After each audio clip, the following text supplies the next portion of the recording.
Alright everybody, welcome back to the video. Today we're going to be focusing on my updated deck profile for Synchrons. As you know, have done a deck profile previously and it was quite good. Like, there's not much I could have done to make it any better. But obviously now we've experienced a new meta shift. Now we have tearlaments, right, and there's going to be more cards coming soon. So I felt like you can't stay stagnant with deck profiles. You always got to keep updating to stay relevant and try to combat these meta decks, especially considering that our deck is not meta and not a lot of people play it. So to stay relevant, we've got to keep updating and trying to analyze the meta and find cards that make the deck combat these meta strategies. So to start off with, the main deck, not much has changed. It's more of the hand trap segment and the extra deck that has changed a little, but I still feel like it's important for me to go over everything. So to start off with, we play 3 starter Synchron and 3 junk Synchron. Just for more information, in this year's Megatons, starter Synchron got an ultra rare reprint as well as Synchro Overtake. So if you guys found this secret really expensive, I do suggest picking up your copies of starter Synchron and Synchro Overtake in this year's Megatons when they release. But yeah, so 3 starter Synchron, 3 junk Synchron. I don't need to explain why this is so important. Then we play 1 jet Synchron and 1 cyber Synchron. Cybers, I wish we could have 2 jet Synchrons, but obviously the protection is always nice, so there is always a reason to have it. And also I found a cool line of play by watching someone else's video on Synchron, and I do recommend, if you're playing the deck, to always keep watching other people's channels, because more information the better. I mean, there's nothing wrong with gaining more information.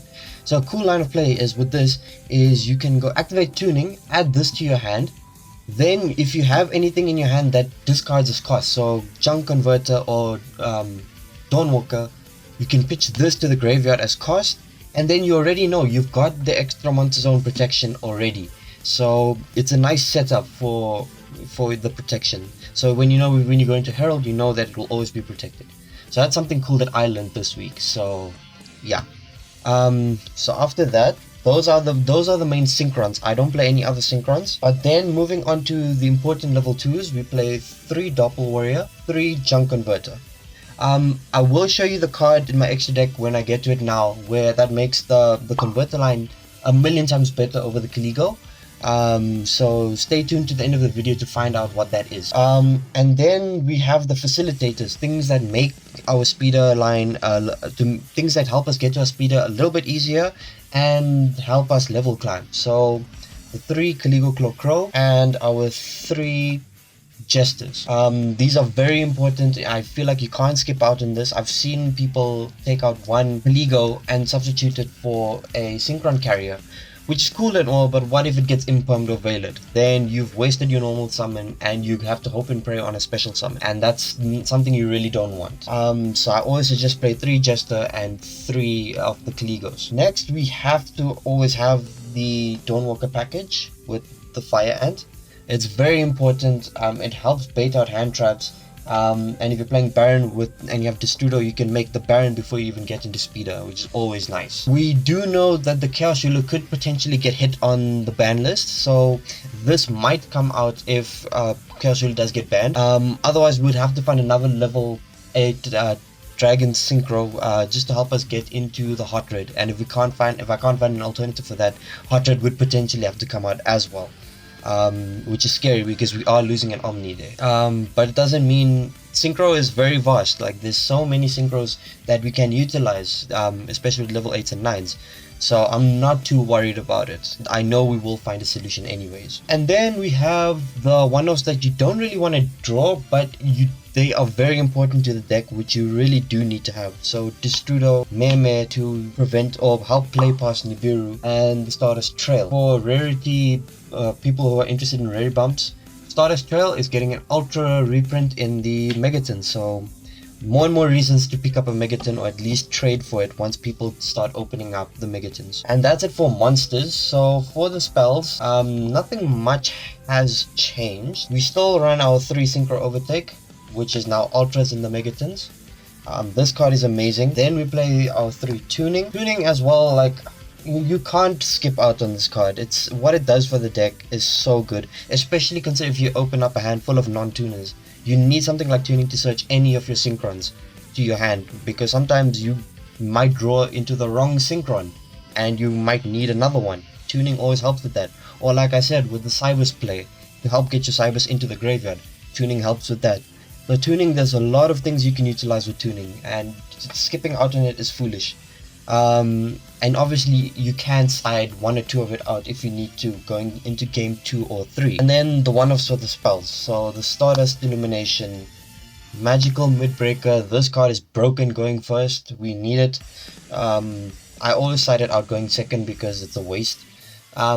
Dragon Shrine just helps our Destruder get into the grave, or say for example our Starter Synchron gets Impum or Veiled and we don't get the Illumination to hand, we can Dragon Shrine our Starter Trail to the graveyard. So it's just more ways to help your plays go through getting hit. Then the reinforcements of the army, Monster Reborn, Foolish Burial, the Cold Buy, which probably will get hit on the ban list, or it would go up to 3, I don't know, but yeah, we played anyway. And the Red Reboot. Red Reboot is, I've included this because I did do a little bit of thinking, and you have to remember that with our deck, the one card that hits us the most is Impum, and it hurts if we get hit on, if we make Speeder. So to have a Red Reboot, and if you draw it and your opponent impums your Speeder, you can chain Red Reboot, which is always amazing. So I don't see any reason why you shouldn't be playing Red Reboot, considering that one of the biggest threats to the deck is Impum. So yeah, it's very important. Now we're going to move into the hand trap segment, and this is where things have changed the most. Trying to understand the meta, I've come to realize that you either have to play 1,000,001 hand traps, and also then sometimes it's really not helpful. So I've decided to focus on cards I know will definitely hit, where you can focus on specific cards in the meta, hit them, and know it will hurt your opponent. So I've got 2 Appointer of the Red Lotus, just to search for, and this is mainly going first, right? Everything in the side deck will be things for going second. I'll show you that in a minute. So Appointer of the Red Lotus, just to rip cards from opponent's hands, which is always good.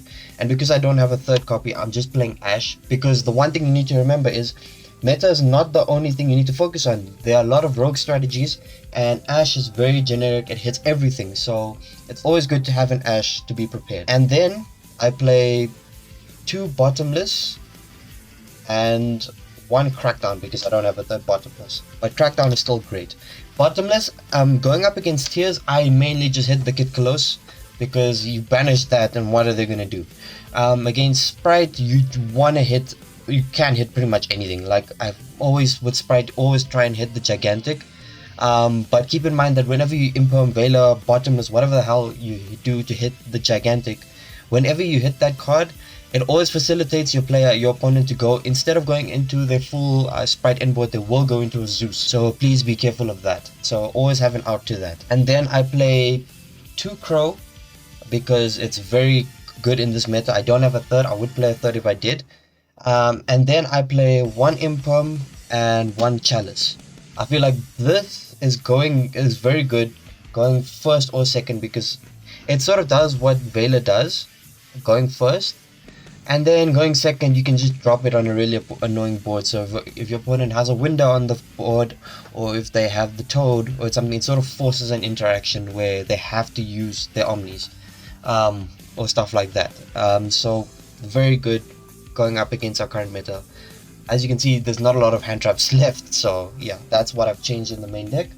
Moving to the side deck, I obviously Blazer if I feel spicy and I feel like I'm drawing into a lot of doppels and I'm going into full combo. A lot of the times I will side out something in the extra deck and put in Blazer and just make Blazer, especially if you get hit by Nibiru. I've made the combo guide, please watch that one that I made last week, and I show you how to utilize Blazer to its max potential. Then we have 3 Dark Ruler No More, very good card going second. You just wait for your opponent to finish, make up the amazing board, and then you just hit them and then they cry. But it's really good. Then I play 2 Gamma and 1 Driver.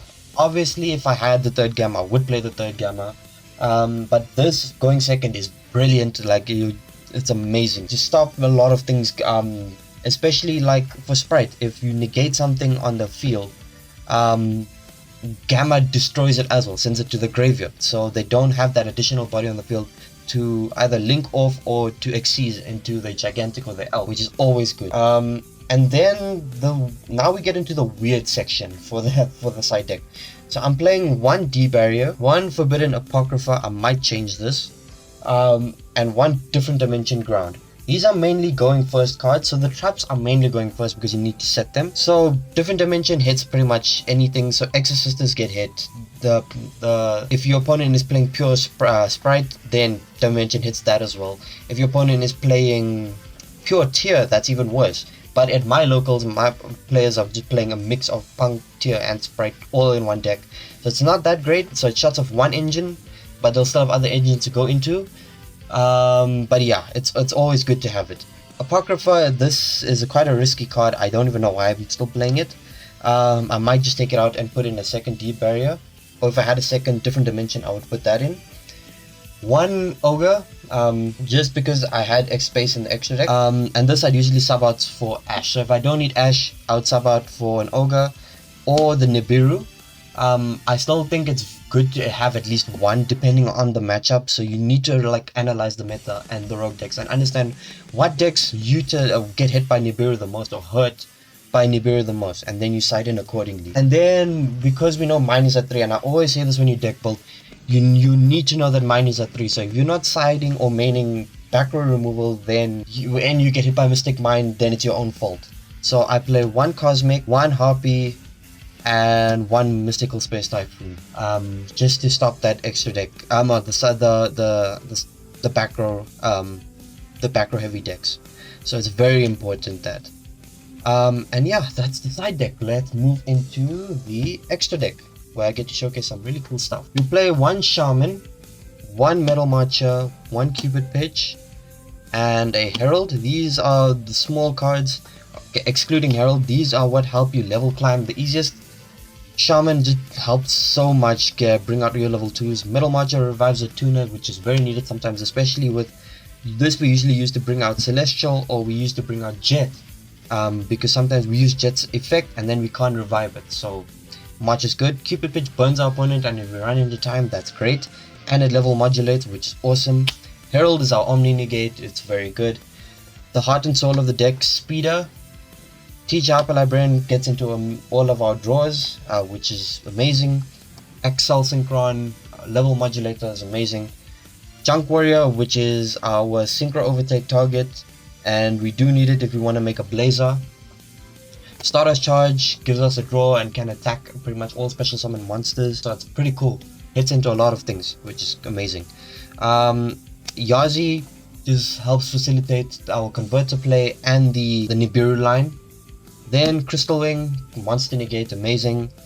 The Chaos Ruler, which potentially could get banned, which is very scary. Omega, and the Heart Red. And then the one card that I've replaced my level 10s with is Vermilion Dragon Mech. Can't believe I didn't consider this before. This thing helps our Converter line so much because we go into Speeder. We use the Speeder and the Starter Synchron to make a level 9. We go into Vermilion. Then we continue our normal lines of play to make the Yazi. Vermilion effect can banish any tuner. We have 1.5 million, so it doesn't matter. We hit our Yazi, pop the Yazi effect, and then we get our Meme and we just combo off like that. So it's very similar to the post Nibiru, but this is really good. Like, I can't believe I didn't consider this card. Is very good. And if you're going second, you can pop an opponent's card on their field, and you can use the Yazi to pop a second card, which is amazing. So 2 cards. So this pretty much does what Baron does for the deck. Obviously it's not an Omni, but it's still cool. And I mean, like, to facilitate that missing Omni, we have Blazer. So I mean, but yeah, that's all I have for you guys today. That's what the deck is looking at right now, post Power of the Elements, and now with Tactical Masters. I haven't been doing going to locals all that much, or competing in locals all that much. I will be going back shortly, and I will test this variant out, and I will let you know how effective it is. But from the stuff I've seen on EDO Pro, this build has been doing wonders for me. So yeah, But that's all I have for you guys today. If you liked the video, please like, comment, and subscribe, and I will see you in the next video. Cheers, guys.